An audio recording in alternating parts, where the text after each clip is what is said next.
Praise the Lord. Good morning. There was a little boy. At the age of 6, his mother passed away. So only his father was there to take care of him. His father was very fond of the son, and the father wanted him to study very well and become a doctor. And the son was also a studious boy. He understood the pain of the father and he studied well. So one day, the father came home and he saw the house full of smoke. So immediately he went into the house and pulled the boy out and he said, "What happened?" So the boy said, "Father, I wanted to cook and the wood was all wet. So I wanted to make some fire out of it. And then it all started with the smoke and then house is filled with smoke." The father said, "You don't have to do anything about this one. If you are finding it difficult, I myself will cook for you. You don't have to take this risk next time." So the boy said, "It is nothing for me. I come early from school. I can help you because I know how much you take risk in working a job and then coming and doing home chores. So it is absolutely fine. It's just that I was a little careless today." Father was really touched about this one and he said, "You be careful next time whenever you do a home chore." And then he said, "Today I got a salary, so I will take you out instead of eating home." And they went out.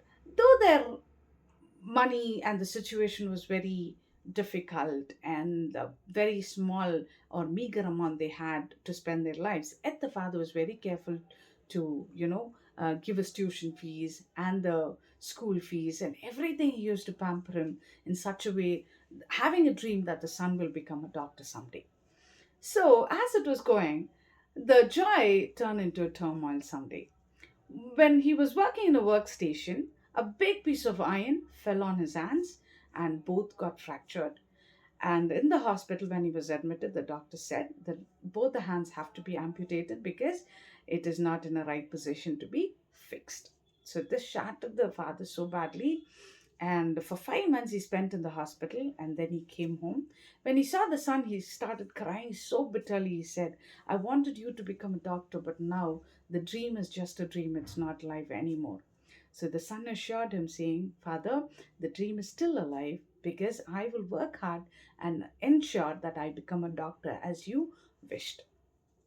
So the days passed by. Now the son started selling soap to each houses so that he will get some money to help his family and his tuition fees.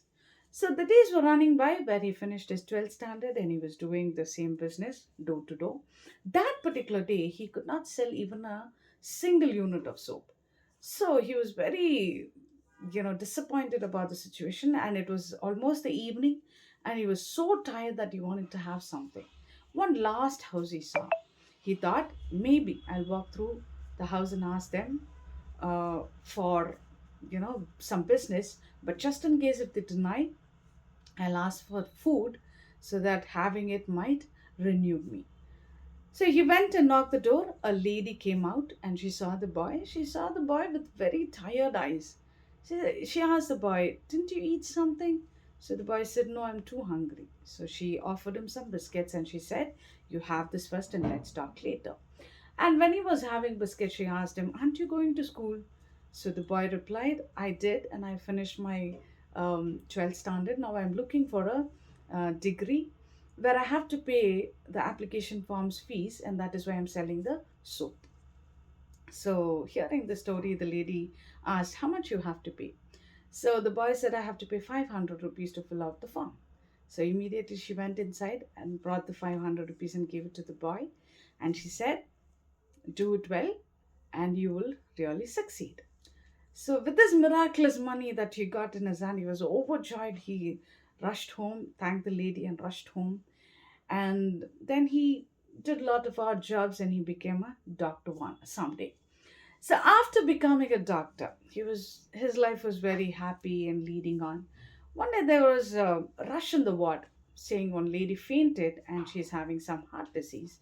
So when the doctor saw the patient, he said immediately put her into the OT so that we will perform the surgery as soon as possible.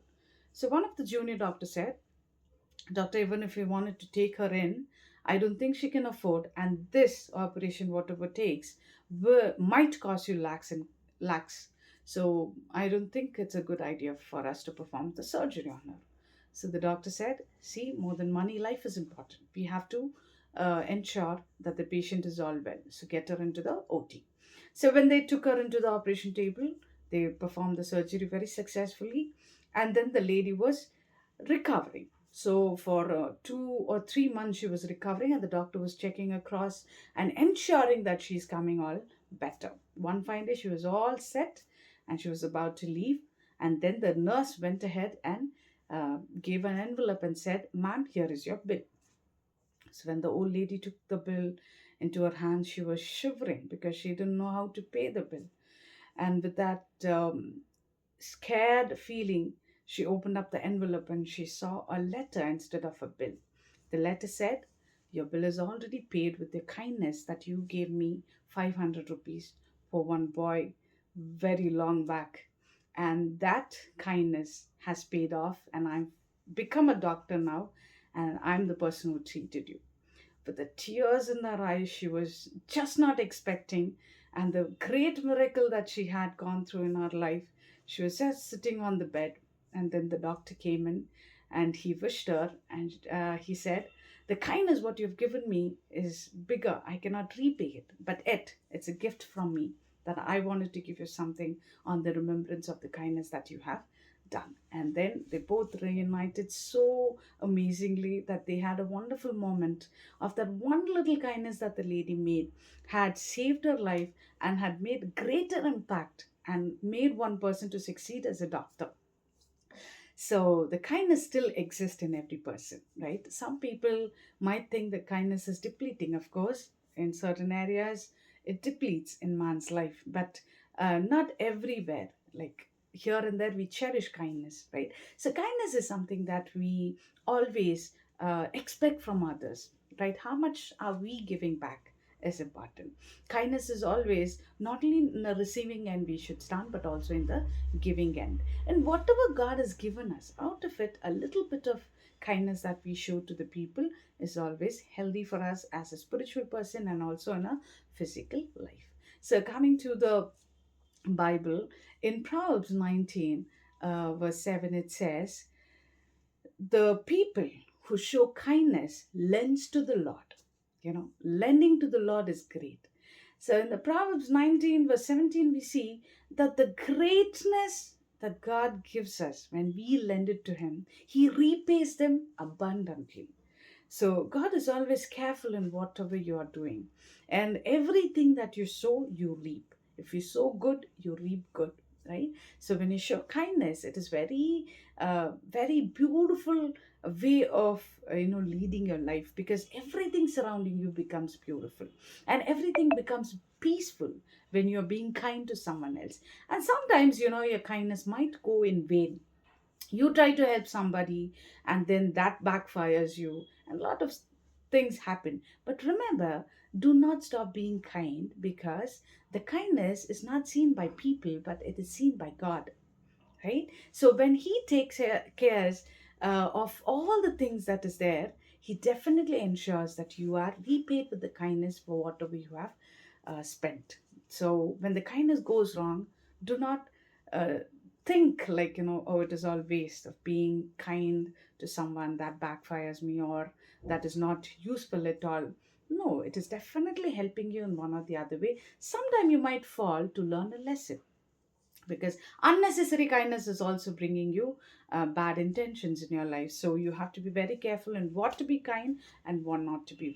When friends encourage you for a wrong thing, don't think that is something that you have to be obliged to do kindness. No, it is not. When other people are encouraging you or supporting you into a wrong decision, then you ought to stand for yourself and say, "No, I'm not going to do this anymore." Right? Otherwise, the kindness is very important. Carry that. That's one of the beautiful quality in our life which God really enjoys looking at it, right? And He also lends back for whatever you are giving it to the poor. So remember, it is very important to be kind, and even in your reply when you're doing it, be kind. And every action that you do, be kind to others, so that God will also bless you accordingly for your kindness. So today, on your Sabbath day, I just wanted to encourage you, go to the presence of God who's filled with kindness, and today, whatever you want to receive, of your kindness. Go stand in the presence of God and ask Him. He is there to help you and to suffice you with every good things that He's in store for you. All right. So God bless you. Have a great day. Thank you.